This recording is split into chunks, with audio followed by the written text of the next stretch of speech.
Subscribe करें और bell दबाएं ताकि कोई खबर रह न जाए।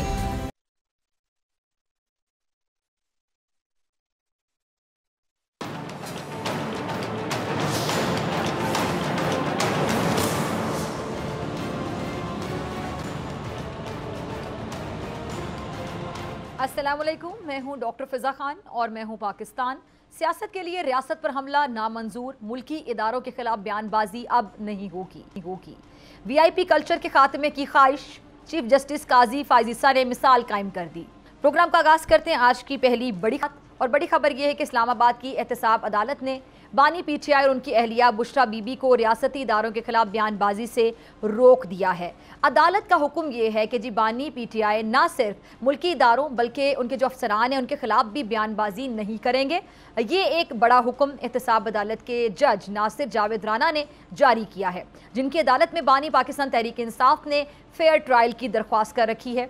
अच्छा, मीडिया पर इस हवाले से जो डिटेल सामने आई हैं तफसीलात, उनके मुताबिक अदालत के हुक्मनामे में बताया गया कि दौरान ट्रायल कमरा अदालत में रियासती इदारों और उनके अफसरान के खिलाफ जो बात करने से भी इशारतन कह लें वो भी रोक दिया गया है कि इशारतन भी बात नहीं होगी। और इस हुक्मनामे में यहाँ तक कहा गया कि जी जो मीडिया सियासी इश्तियाल अंगेज़ बयानिए जो रियासती इदारों और उनके अफसरान को हदफ बनाते हैं और उन्हें शाया करते हैं उससे भी परहेज़ करें।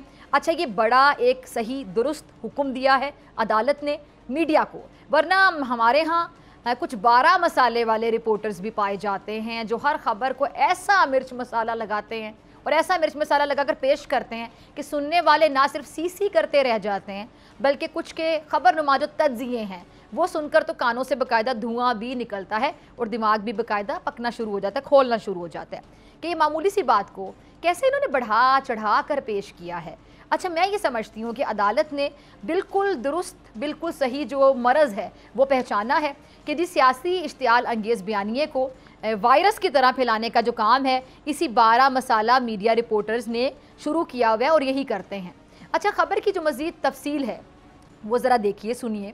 अदालती हुक्मनामे में लिखा है, इल्ज़ाम है कि जी बानी पीटीआई ने रियासती इदारों की काबिल इज़्ज़त शख्सियात के ख़िलाफ़ सियासी इश्तियाल अंगेज़ मुतासिबाना बयानात दिए।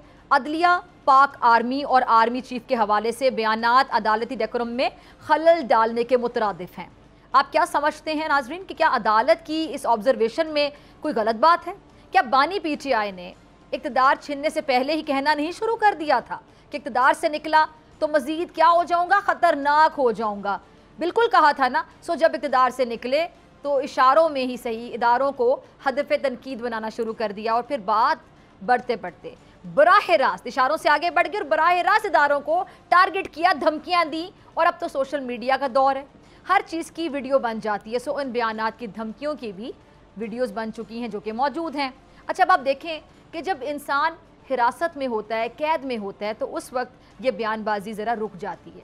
मगर बानी पीटीआई पर मुखालिफिन जो लाडलेपन के इल्ज़ामात लगाते हैं वो इस वक्त सच लगते हैं कि कैद में होने के बावजूद बानी पीटीआई के ऐसे बयानात अभी भी आए चले जा रहे हैं, मुसलसल रुक नहीं रहे हैं। अब इसे लाडलापन ना कहें इनके मुखालिफिन तो फिर क्या कहें कि एक शख्स कैद में है, मुसलसल मुल्की इदारों पर हमले कर रहा है, नाम ले लेकर आला ओहदों पर बैठे अफराद पर इल्ज़ामात की बुछाड़ कर रहा है। मेरा सवाल ये है कि मुल्की सिक्योरिटी और इंसाफ के ज़िम्मेदारों पर बग़ैर सबूत के इन इल्ज़ामात की हकीकत आखिर क्या है? और सबसे बढ़कर ये कि इससे मुल्क का फ़ायदा होगा या नुकसान होगा, शोहरत होगी या बदनामी होगी? और यही सवाल एहतसाब अदालत के हुक्मनामे में उठाए गए हैं। अपने हुक्मनामे में अदालत ने कहा है कि ऐसे बयानात इंसाफ की फरहमी के अमल में रुकावट का सबब बनते हैं। कोर्ट डेकोरम और इसके अलावा फेयर ट्रायल के जो तकाज़े हैं उनका ख्याल रखना यकीनी तौर पर अदालत की जिम्मेदारी है। अदालत ने हिदायत की है कि जेल हुकाम जेल अदालत को जो पहले की जो पोजीशन है ईद से पहले की वो बहाल कर दें और मुल्ज़िमान जो रियासती इदारे हैं और उनके जो अफसरान हैं उनके हवाले से इशारे से भी जो सियासी इश्तियाल अंगेज़ मुतासिबाना बयानात हैं वो नहीं देंगे। हुक्मनामे की जो अहम बात है वो ये है कि इसमें मीडिया को भी पाबंद किया गया कि अदालती कार्रवाई के दरमियान मुल्ज़िमान के बयानात मीडिया रिपोर्ट नहीं करेगा। प्रोसिक्यूशन मुल्ज़िमान और उनके वकला दौरान समाअत इश्तियाल अंगेज़ सियासी मुतासिबाना बयान नहीं देंगे जो कोर्ट डेकोरम मजरू करें और फैमिली मेंबर्स और दूसरे वकला जो कोर्ट में मौजूद होते हैं वो भी ऐसी बयानबाजी नहीं करेंगे।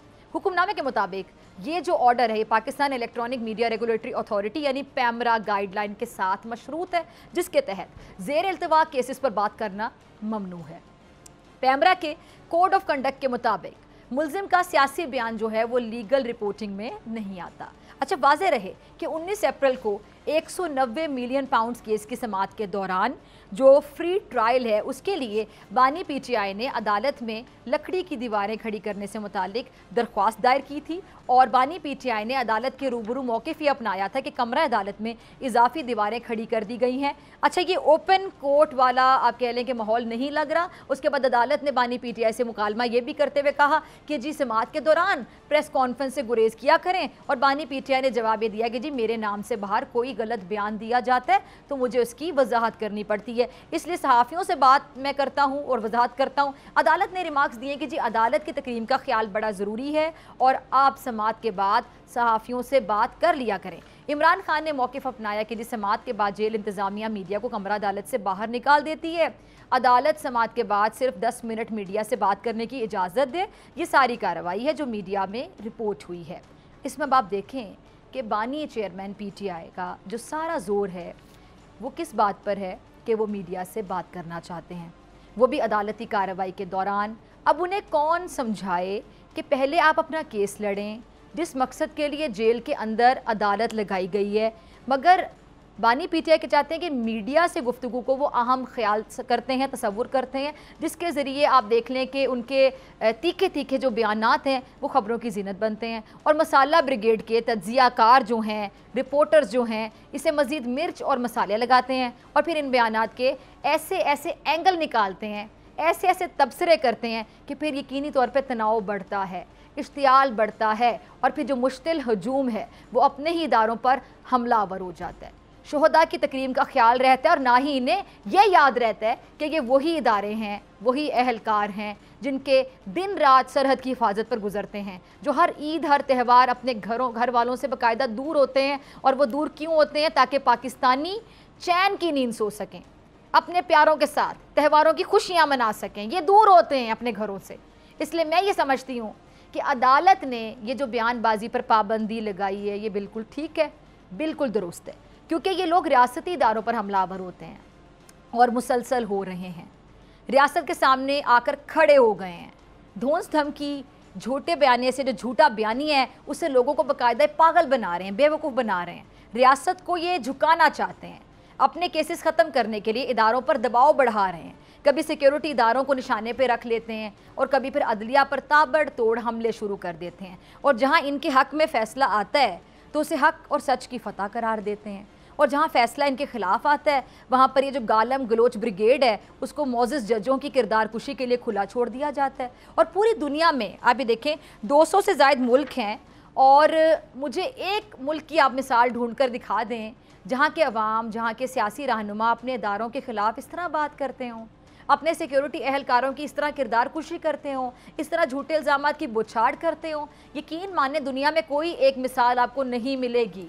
हम ना जाने क्या चाहते हैं, दुश्मनों के एजेंडे की तकमील करके, मज़ामत के नारे मार के। ओ भाई, किसके खिलाफ मज़ामत, किसके खिलाफ मज़ामत करने लगे हुए? अपने लोगों के खिलाफ, अपने इदारों के खिलाफ। जब ऐसे रहनुमा हों, ऐसे नज़रियात रखने वाले हों, तो फिर हमें किसी दुश्मन की क्या ज़रूरत है?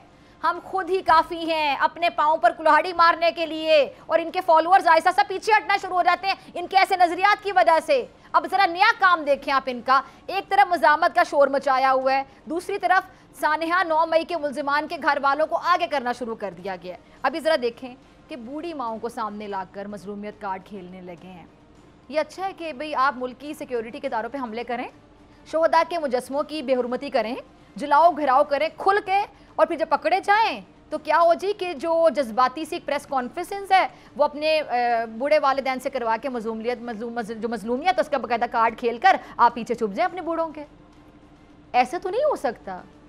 मैं कहती हूँ जो बेगुनाह साबित हो जाते हैं ठीक है, उन्हें रिहा कर देना चाहिए, और जो जिम्मेदारी जिन पे साबित हो जाए, जो जिम्मेदार पाए जाए कि उन्होंने जलाओ घिराव किया, तोड़ फोड़ की, शोहदा के मुजस्मों की बेहुरमती की, उन्हें करार वाकई सजा देनी चाहिए, बिल्कुल नहीं छोड़ना चाहिए, ताकि आइंदा किसी को जुर्रत ना हो, किसी को फिर रियासती इदारों पर हमला करने की जुर्रत ना हो।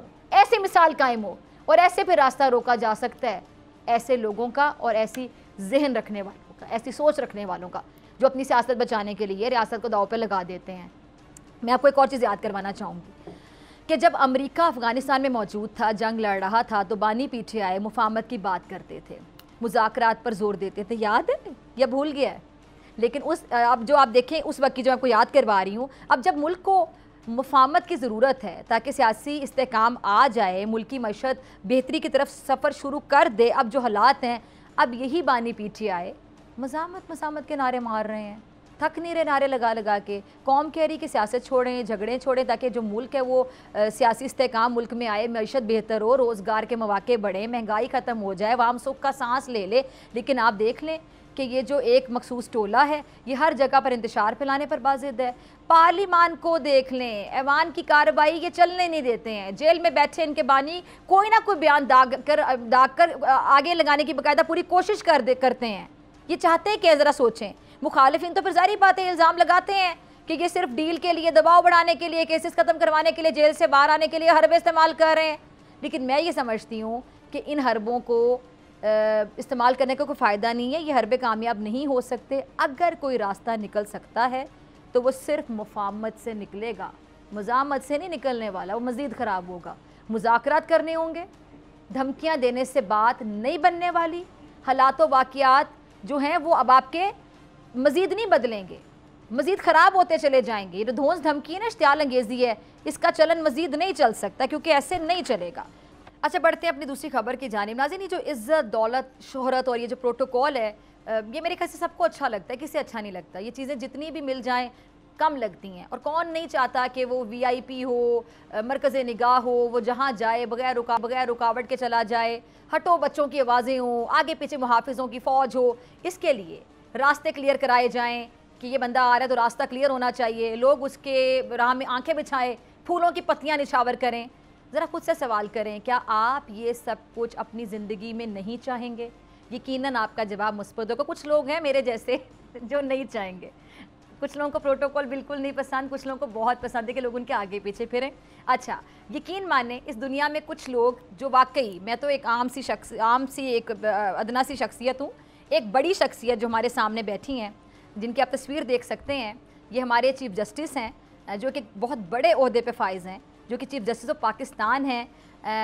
वो उन्होंने एक बड़ा अच्छा एक ट्रेंड सेट कर दिया है, क्योंकि बहुत से लोग ऐसे होते हैं जो अपने काम से काम रखते हैं, कोई उनके मुतालिक क्या कह रहा है वो उस पर तवज्जो नहीं देते हैं, बल्कि उनका फोकस सिर्फ़ और सिर्फ अपने काम पर होता है, और फिर हिस्ट्री उनको उनके काम से याद रखती है। जब ऐसे लोग रिटायर हो जाते हैं तो लोग फिर याद रखते हैं कि इन्होंने अपने वक्त में ये काम किया है। लोग इनके बारे में तरह तरह की बातें भी करते हैं, लेकिन इनसे ऐसे लोगों के जो मुकाम हैं उसमें कोई फ़र्क नहीं पड़ता है, ना ही वो अपनी रविश बदलते हैं। उनके कुछ अपने उसूल होते हैं, अपने प्रिंसिपल्स होते हैं, और मेरी नज़र में ऐसे लोग बहुत ज़्यादा काबिल इज़्ज़त हैं, बहुत ज़्यादा कामयाब होते हैं, जो दूसरों के लिए एग्जाम्पल बनते हैं, मिसाल बनते हैं।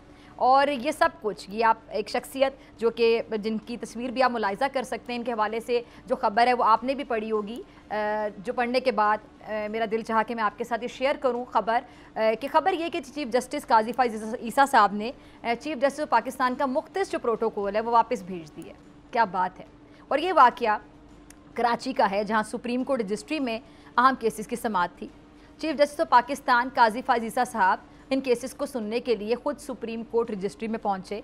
जब अदालत से वापसी का वक्त हुआ तो सिर्फ 2 गाड़ियाँ चीफ़ जस्टिस के साथ गईं, और ज़राए के मुताबिक चीफ़ जस्टिस की गाड़ी बुध को सुप्रीम कोर्ट रजिस्ट्री से वापसी पर तमाम जो ट्रैफिक सिग्नल्स हैं उस पर रुकती रही, क्योंकि चीफ जस्टिस साहब ने अपने लिए मुख्तस प्रोटोकॉल जो है वो वापस कर दिया और आम शहरियों की तरह सफ़र किया। हर सिग्नल पर रुके और उनके लिए रास्ते नहीं रोके गए, बल्कि वो हर ट्रैफिक सिग्नल पर रुक गए। जस्टिस काजी फ़ाइज़ ईसा साहब ने खुसूसी तौर पर यह भी हिदायत की कि उनकी गाड़ी के आगे पायलट नहीं रखा जाएगा, और सफ़र के दौरान मामूल का जो ट्रैफिक है वो रवा रहना चाहिए, रुकना नहीं चाहिए। अच्छा, ये पायलट क्या होता है? ये VIPs के आगे चलने वाली सिक्योरिटी एहलकार होते हैं, और ये रास्ते क्लियर कराते जाते हैं, जैसे कि आपने देखा होगा सड़कों पर अक्सर, और खुसूसी रूट भी जब लगाया जाता है। मगर चीफ जस्टिस ने अपने लिए ऐसे किसी भी एहतमाम से मना कर दिया। क्या बात है। यहाँ मैं आपको ये भी बताना चाहूँगी कि आम तौर पर चीफ जस्टिस के प्रोटोकॉल में 10 से 12 गाड़ियाँ होती हैं तकरीबन, और साबिक चीफ जस्टिस साहिबान के ऐसे ही प्रोटोकॉल के साथ सफ़र वो करते थे। लेकिन काजी फाइज ईसा साहब जब से इस अहम तरीन ओहदे पर आए, अहम तरीन ओहदा होता है चीफ जस्टिस ऑफ पाकिस्तान, तो उन्होंने प्रोटोकॉल लेने से इनकार कर दिया। अच्छा, काजी फाइज ईसा साहब जब चीफ जस्टिस नहीं भी थे तो उस वक्त भी वो बग़ैर प्रोटोकॉल, मैंने अपने प्रोग्राम में एक बार पहले भी जिक्र किया था कि अक्सर वो पैदल अपने घर से निकलकर पैदल सुप्रीम कोर्ट आया करते थे। मैं ये समझती हूँ कि ये चीफ जस्टिस काजी फाइज ईसा साहब का बहुत बड़ापन है कि वो वीआईपी कल्चर की हौसला शिकनी करते हैं, और वो भी अपने किरदार से। अगर हमारे यहाँ दूसरे आला हुकूमती ओहदेदार भी ऐसा ही करें तो क्या ही बात है, बल्कि ख़जाने पर से अच्छा खासा बोझ कम होगा। बल्कि वीआईपीज़ जो मूवमेंट है उनके नाम पर आवाम को जिस अजियत का सामना करना पड़ता है, इससे उनकी जान छूट जाएगी। क्योंकि शायद आपको अंदाज़ा नहीं, जब वीआईपी प्रोटोकॉल जा रहा होता है तो एम्बुलेंसेज होती हैं, बहुत सी हामला ख़वातीन होती हैं जिनको हॉस्पिटल पहुंचना होता है, बहुत से लोग ऐसे होते हैं जो किसी भी अजियत में, किसी भी तकलीफ़ में हॉस्पिटल जाना चाहते हैं, और बहुत से बच्चे इनके पेपर होते हैं, एग्ज़ाम्स होते हैं, बहुत सी ऐसी सूरत हाल होती हैं कि सड़क पर आपको रुकना पड़ता है, इतने मिनट इंतज़ार करना पड़ता है। लेकिन आज मेरे ख्याल से तारीफ़ बनती है chief justice of Pakistan justice Qazi Faez Isa sahab की। मुझे बड़ा प्यारे वो अल्फाज याद आ गए कि ख़ास होकर आम हो जाना या ख़ास होकर मुफ्त हो जाना दरवेशी है, और ये शायद बिल्कुल फिट बैठता है काजी फाइज ईसा साहब पे। इसी के साथ मुझे ब्रेक पे जाना है, और ब्रेक के बाद मेहमान मेरे साथ मौजूद होंगे, आपसे मुलाकात होगी ब्रेक के बाद।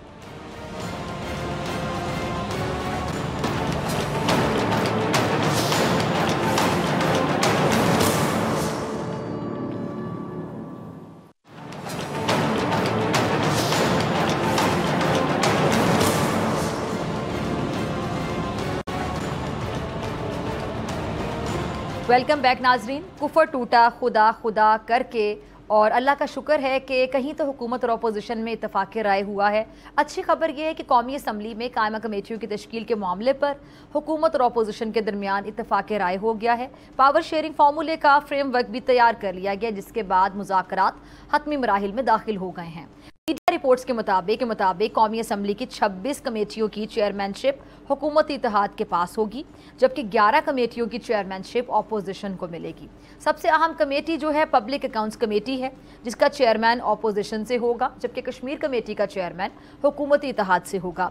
स्पीकर कौमी assembly house business advisory committee के चेयरमैन होंगे, और हुकूमत और अपोजिशन में इत्तेफाक राय हो गया है। लेकिन सवाल ये कि पब्लिक अकाउंट्स कमेटी का जो मामला है उसमें पीटीआई में इत्तेफाक राय दिखाई नहीं दे रहा है। इसकी क्या वजह है? अब देखते हैं कि ये वजह या मसला कब हल होता है और कुर्रा किसके नाम निकलता है।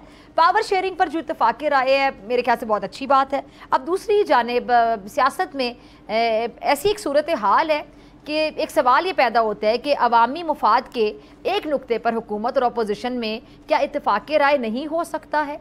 इस हवाले से बात करने के लिए मेरे साथ मौजूद हैं कवल शोजब साहिबा। तारुफ की मोहताज नहीं। कवल, बहुत शुक्रिया आपका वक्त देने के लिए, ज्वाइन करने के लिए। कवल, सबसे अहम सवाल ये है कि जी हुकूमत और अपोजिशन में ये जो कौमी असम्बली की कमेटियाँ हैं उस पर इत्तेफाक राय हो गया है, लेकिन पब्लिक अकाउंट कमेटी जो कि सबसे अहम कमेटी होती है उसमें आपकी जमात में इत्तेफाक क्यों नहीं हो पा रहा है, क्या वजह है? बिस्मिल्लाह, थैंक यू वेरी मच फिज़ा।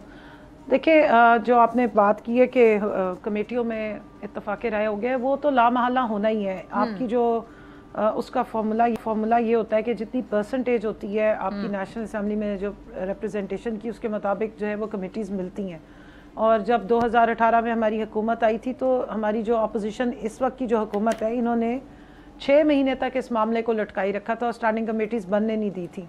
तो काफ़ी मामलात जो हैं, और आपको आवाम की आगाही के लिए कि स्टैंडिंग कमेटी ही मेन कमेटीज़ हैं जो असम्बली के पूरा जो काम होता है वो कमेटीज़ में होता है, और वहाँ से फिर जो सिफारिशात होती हैं वो मुरतब होकर फिर इसमें हाउस में प्रेजेंट होती है, और वहाँ पे वो एक्सेप्ट होती हैं या उनमें से जो चीज़ें रिजेक्ट होती हैं। तो बेसिकली पार्लियामान जो मुकम्मल ही तब होता है जब स्टैंडिंग कमेटीज़ बन जाती हैं और उनमें काम शुरू हो जाता है। तो मैं ये ऑन रिकॉर्ड ले आऊँ कि 6 इस अभी की हुकूमत और उस वक्त की अपोजिशन ने कमेटीज़ बनने नहीं दी थी और काम होने नहीं दिया था। जहाँ तक पब्लिक अकाउंट्स कमेटी की बात है तो देखें, उसमें हमारी तरफ से तो कोई इशू नहीं है। जिस वक्त मरवत साहब का नाम रिकमेंड हुआ आज से 4 दिन पहले, तो वहाँ तो शोर गुल मच गया। उन्होंने कहा जी हम तो इनको एक्सेप्ट ही नहीं करेंगे, ये होना ही नहीं चाहिए।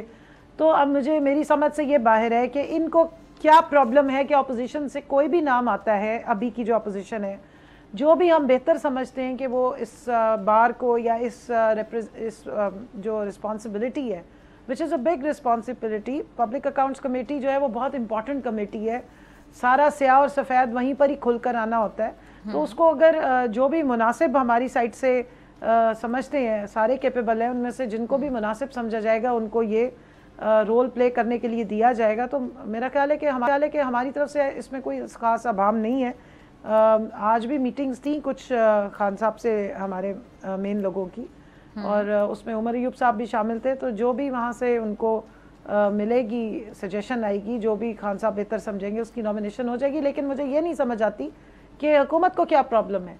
जब अपोजिशन ने ये कमेटी चेयर करनी है तो कोई भी इधर से नाम जाएगा, उनको उस चीज़ को एक्सेप्ट करना चाहिए, ना कि उसको एक अच्छा कमल, मैंने कहा आपकी बात मुकम्मल हो जाए इस वक्त की। जी एक सवाल, अब मैंने कहा आपकी बात पहले मुकम्मल हो जाए। जो अभी की एक सिर्फ जुमला कह दूं, ये मुतलका ये जो अभी की प्रेजेंट हुकूमत है ना, ये हुकूमत के साथ साथ अपोजिशन का भी रोल खुद ही प्ले करने में इंटरेस्टेड है।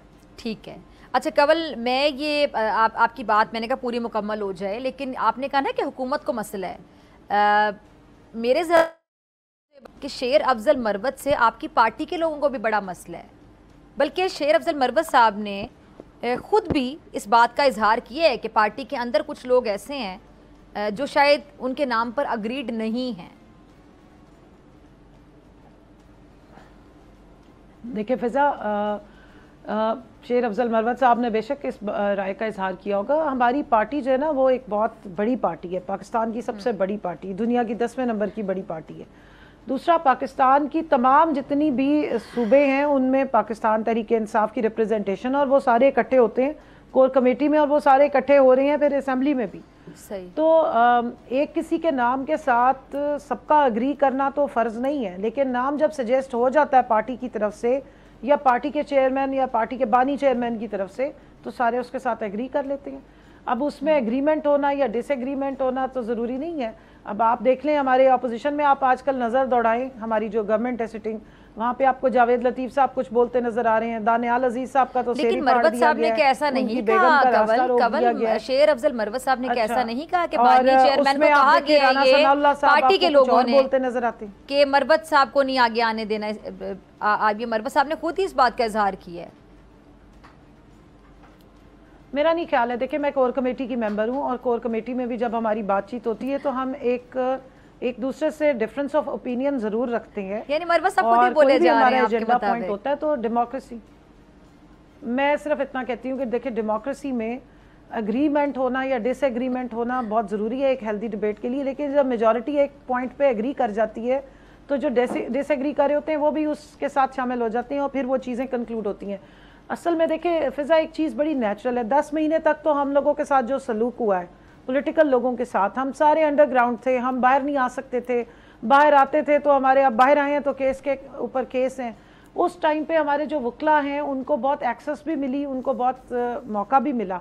अब जब पॉलिटिकल लोग वापस आ रहे हैं तो थोड़ी सी एडजस्टमेंट से पहले हल्की फुल्की फ्रिक्शन जो है वो एक नेचुरल चीज़ है। मेरा नहीं ख्याल है कि इसको कोई ज़ाती दुश्मनी या अनाद कहा जा सकता है। ये एक नेचुरल चीज़ है कि एक पार्टी में हर कोई अपनी स्पेस और अपनी एडजस्टमेंट करना चाहता है, और वो एक हेल्दी कंपटीशन में, मैं तो एक पॉजिटिव खातून हूँ तो मैं समझती हूँ कि ये एक हेल्दी कंपटीशन हमेशा बेहतर होता है कि आप हमेशा अपनी स्पेस क्रिएट कर रहे हैं।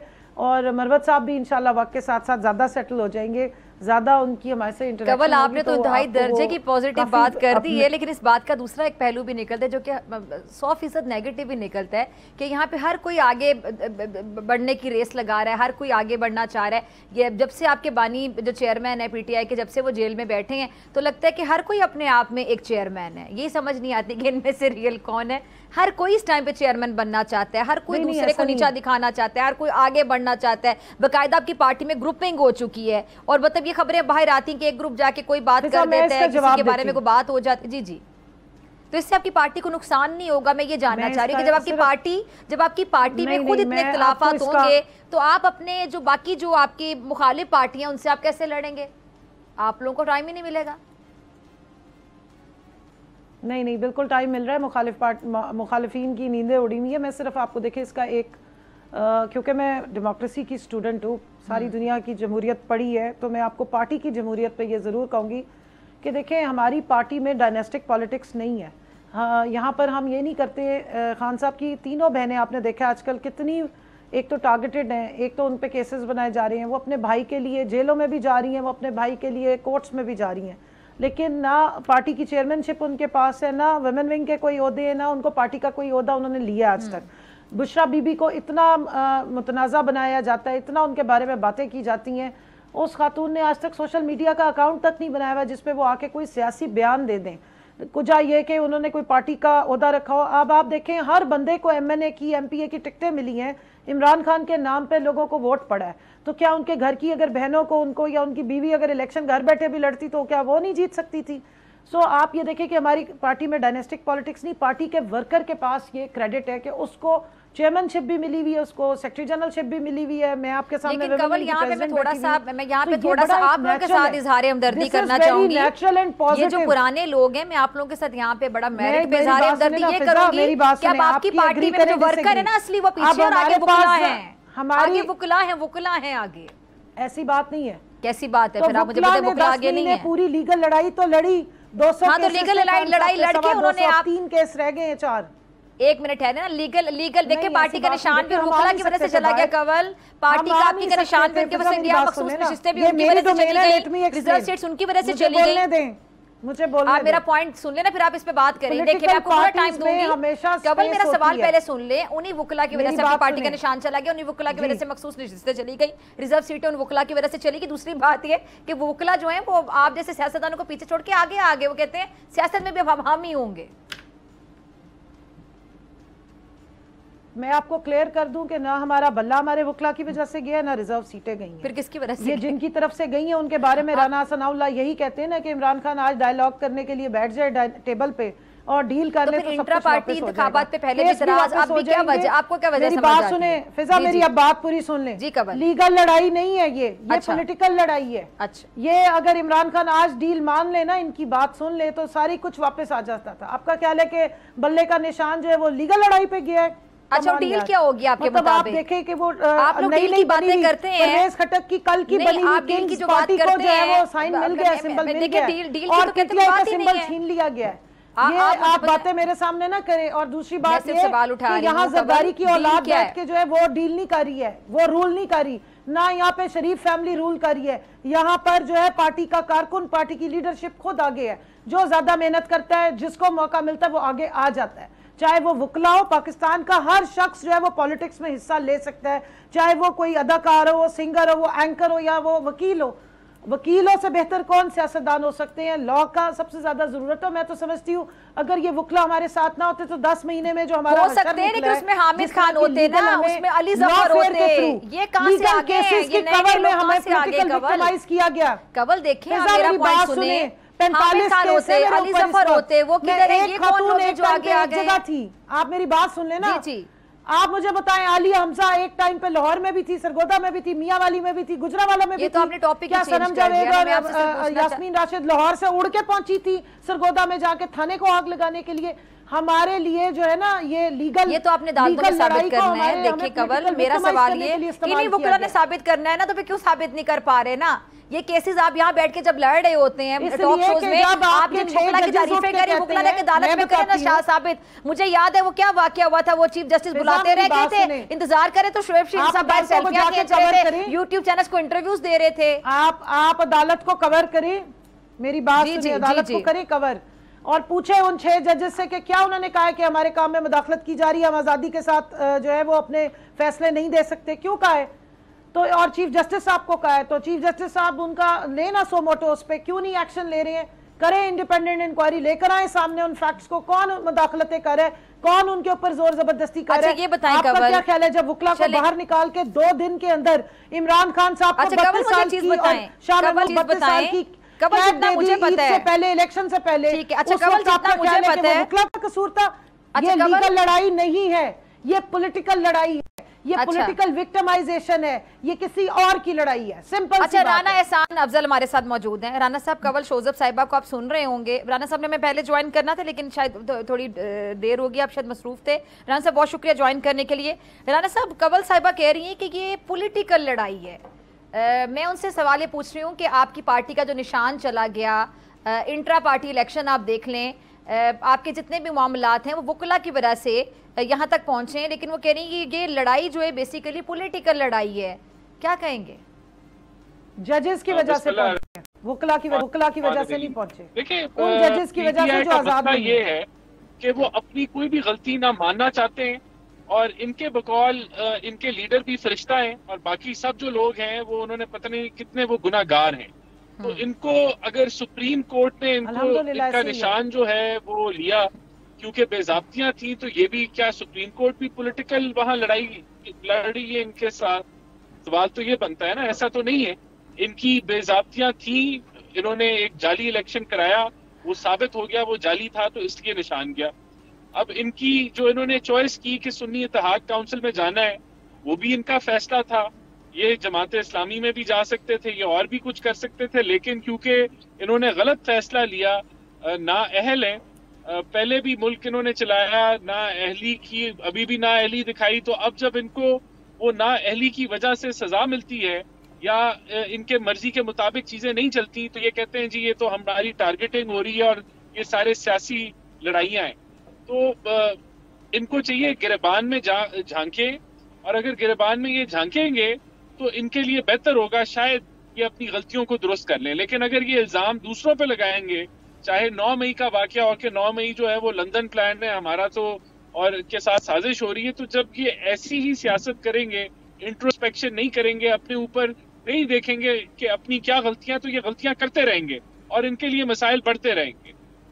जी कंवल, राणा साहब कह रहे हैं आप गलतियां करते रहेंगे, आपके लिए मसाइल बढ़ते रहेंगे, तो फिर आप लोगों को लगता है कि आपसे भी कोई गलतियां हुई हैं? राणा साहब बड़े मासूम आदमी हैं बेचारे, क्या करें। उमर अताब बंदयाल साहब की टारगेटिंग क्या पीटीआई करती रही है? साकिब निसार साहब को आज तक आप याद करते ही हैं जस्टिस की, और उस वक्त जो आपका रोना था, चीखे मैं क्यों निकाला, मुझे ये हो गया वो हो गया, वो किसने की? पूरे पाकिस्तान ने देखा है कि सुप्रीम कोर्ट के खिलाफ खड़े होकर मरियम नवाज साहिबा कितनी यहाँ पे फतवे देती रही हैं। ये बातें मत किया करें।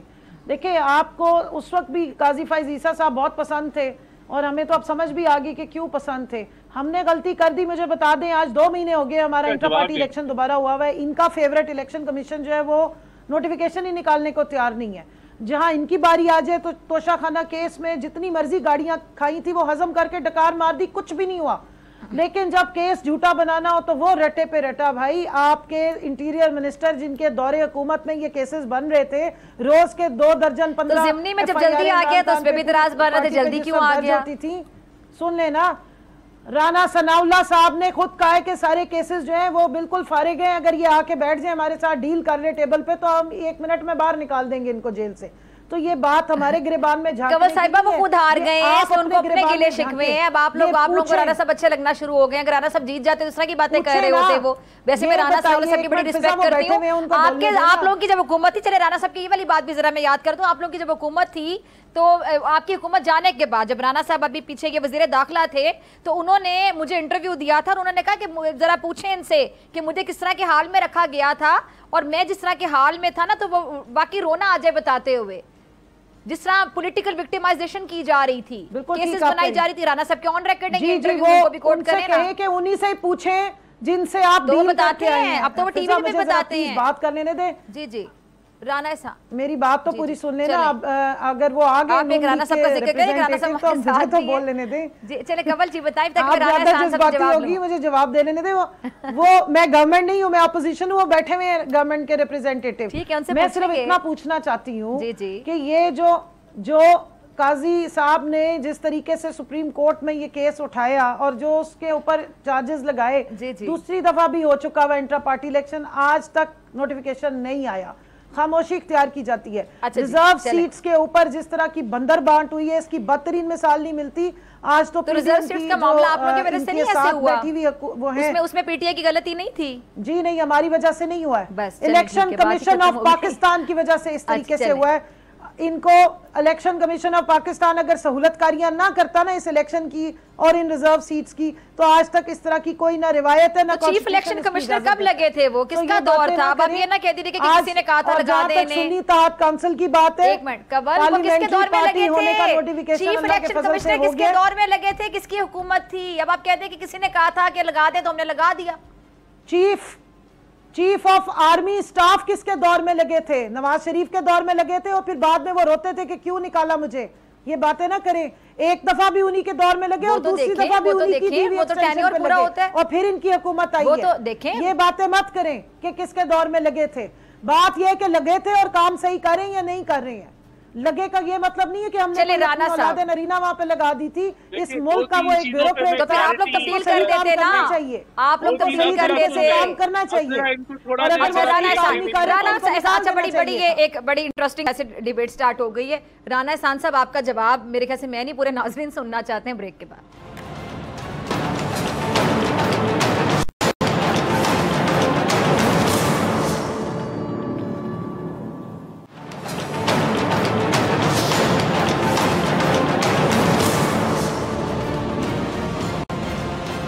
वेलकम बैक नाजरीन।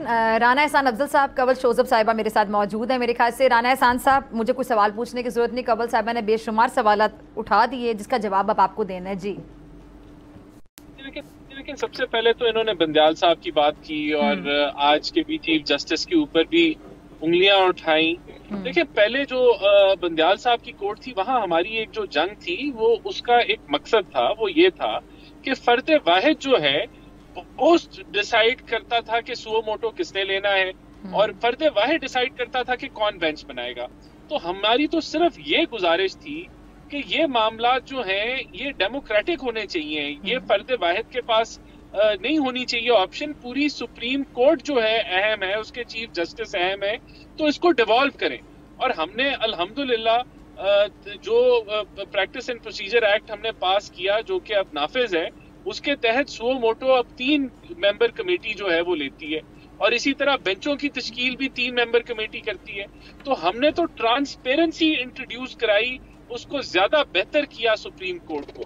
इनको आदत थी गुड टू सी यू की, इनको आदत थी कि ये इस्लामाबाद पे हमला आवर हुए, जलाओ घेराव करें, तो वो जो है वो कहें कि शायद खान साहब को पता ही नहीं था कि डी चौक जाना है या नहीं जाना, उनको खबर नहीं पहुंची होगी।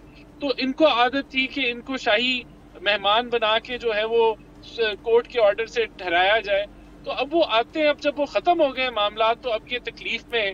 और क्योंकि इनकी अपनी जो नाअहली है वो आपको नजर आती है, इंट्रा पार्टी इलेक्शन में भी नजर आती है, इनकी अपनी नाअहली SIC ज्वाइन करने में नजर आती है, तो उसका ब्लेम भी ये खुद नहीं लेना चाहते, ये दूसरों को देना चाहते हैं। जिस तरह ये 9 मई का भी ब्लेम खुद नहीं लेना चाहते, ये कहते हैं ये तो लंदन प्लान था, जबकि इनकी पार्टी की अपनी ये काविश थी, कोशिश थी। 10 शहरों में यक वक्त इन्होंने हमला आवर हुए, सारी फौजी तनसीबात के ऊपर वहां इन्होंने एहतजाज किया और फिर इनकी अवाम जो इश्तिहार डाला हुआ था कि रेड लाइन खान साहब है, वो सारों ने क्रॉस की कि रेड लाइन क्रॉस हो गई है हमारी, अब हम नहीं छोड़ेंगे। तो ये इनकी आदत है कि ये कभी भी किसी चीज की जिम्मेदारी नहीं लेते। बहरहाल इसका मैं यही दोहराऊंगा कि इनको इसका नुकसान भी होता है कि अब जिस तरह इनकी सियासत जहां पहुंच चुकी है। बहरहाल हमारा जो है ये हुकूमत का एक ही फोकस है कि हमने इस मुल्क की माशी सूरत हाल बेहतर। अच्छा, दूसरा राना साहब एक और सवाल, वक्त की कमी, जरा ये सवाल भी मैं पूछ लूँ आपके आने से पहले, चूंकि आप थोड़े लेट हो गए थे प्रोग्राम ज्वाइन करते करते। तो कंवल साहिबा ने कहा कि पब्लिक अकाउंट कमेटी का जो चेयरमैन है, ये जो मामला है पब्लिक अकाउंट कमेटी का जो मामला है, ये हुकूमत की वजह से लटका हुआ है। लेकिन ये जो हमारे पास खबरें आ रही वो ये कि जी PTI के अंदर भी जो है इत्तेफाक राय नहीं हो रहा है। आप जरा अपना मौक़िफ़ दे दीजिए इस पर। देखिए, ये ट्रेडिशन है, ये लाजिम नहीं है कि पब्लिक अकाउंट कमेटी हमने ऑपोजिशन को देनी है, हम ट्रेडिशन को कायम रखना चाहते हैं। बिल्कुल ऐसा ही है, ठीक है। लेकिन एक सीरियस आदमी आए सामने तो उसको जरूर एक्सेप्ट किया जा सकता है। आपको भी शेर अफजल मरवे के नाम पे एतराज था आपकी पार्टी को? नहीं, देखिए हमें तो यही, देखिए बड़ी सीरियस बिजनेस होती है, वहाँ टिकटॉक्स नहीं बन रही होती, या वहाँ जो है वो बढ़ गए की मशहूरी के ऊपर जो है कोई बंदा वहां आ जाए, मेरिट पे कोई बंदा लेके आए जो सारों को एक्सेप्टेबल हो, डिसेंट काम हो, तो वो उसके लिए हम कोई रुकावट नहीं बनेंगे। कंवल साहिबा क्या कहेंगे? मैं जवाब दे दूं जरा? जी जी प्लीज, क्विकली। जी कंवल, एक तो जिम्मेदारी कबूल करनी है ना, तो राना साहब जरा नवाज शरीफ साहब से मुशर्रफ की अपॉइंटमेंट की और बाजवा साहब की अपॉइंटमेंट की भी जिम्मेदारी कबूल कराएं।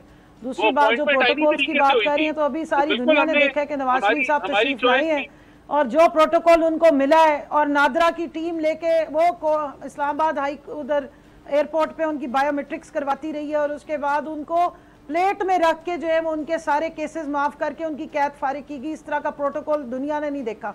तीसरी बात, जहां तक आप कह रहे हैं टिकटॉक, तो पे मरियम बीबी तो पूरा सूबा ही टिकटॉक पे चला रही है, आप पब्लिक अकाउंट कमेटी पे बात कर रही हैं, तो फिर चेक कर लीजिए वहां पर भी किसी सीरियस बंदे को लेकर आए। टिकटॉक वाला काम अगर चलाना है, पाकिस्तान का 67% का जो है आबादी वाला सूबा जो है वो सारा टिकटॉक पे चल रहा है। रोज वो कोई नया तमाशा करके आ जाती है, बचपन की उनकी जो ख्वाहिशात रह गई है, आज मैंने ये बनना था तो आज मैंने ये, आज पुलिस की वर्दी में थी, अब मैं अगला देखना चाहती हूँ कि अगली पासिंग आउट परेड पे मरियम साहिबा कौन सी वर्दी पहन कर आती है और कौन से बैजेस लगा के आते हैं, कौन सी ऑनर मिलती है।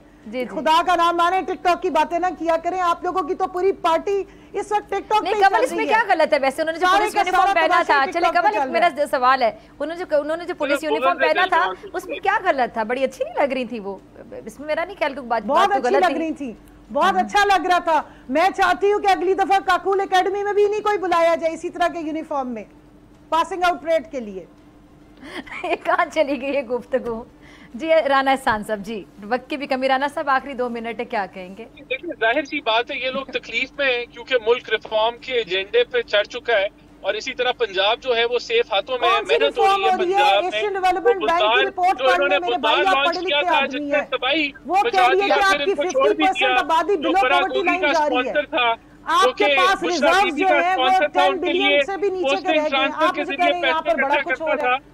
आप फैक्ट्स पे बात कर लेना, महंगाई किधर गई है इस वक्त, महंगाई का बता दें किधर चली गई है, आप मुझे अपने रिजर्व्स बता दें किधर चले गए हैं। इकोनॉमिक टर्मोइल इतना, 16 रुपए की रोटी पे आपकी इस्लामाबाद हाई कोर्ट ने स्टे दे दिया है, क्या बातें आप कर रहे हैं? कोई एक काम बता दें जो अच्छा कर रहे हो। साहब कहते हैं कि करप्शन इनके केपीके के सूबे में होती है, तो ये इनकी तकलीफ बड़ी अंडरस्टैंडेबल है। मुल्क आगे बढ़ रहा है और ये जो है अपनी नफरत की सियासत की वजह से जो है ना ये पस्ती की तरफ जा, वो कह रहे हैं मुल्क आगे बढ़ रहा है, हम आगे के लिए बात कर रहे हैं, मईशत के लिए काम कर रहे हैं। इकोनॉमिक डिजास्टर की तरफ तो बड़ी स्पीड से बढ़ रहा है। जो इकोनॉमिक टर्न अराउंड होना था, जो 6.1% की ग्रोथ रेट पे पाकिस्तान उन्होंने छीना था, जो इंडस्ट्रियल, राना एहसान साहब कह रहे हैं कबल आपकी ख्वाहिश पूरी नहीं होगी। ठीक, प्रोग्राम का वक्त भी खत्म हो रहा है, इसी के साथ मुझे दीजिए इजाजत। आपसे मुलाकात होगी इंशाल्लाह पीर के रोज, सेम टाइम सेम चैनल। अगर जिंदगी ने वफा की, दुआओं में याद रखिएगा, अपना बहुत ख्याल रखिएगा। अल्लाह ने के बाद।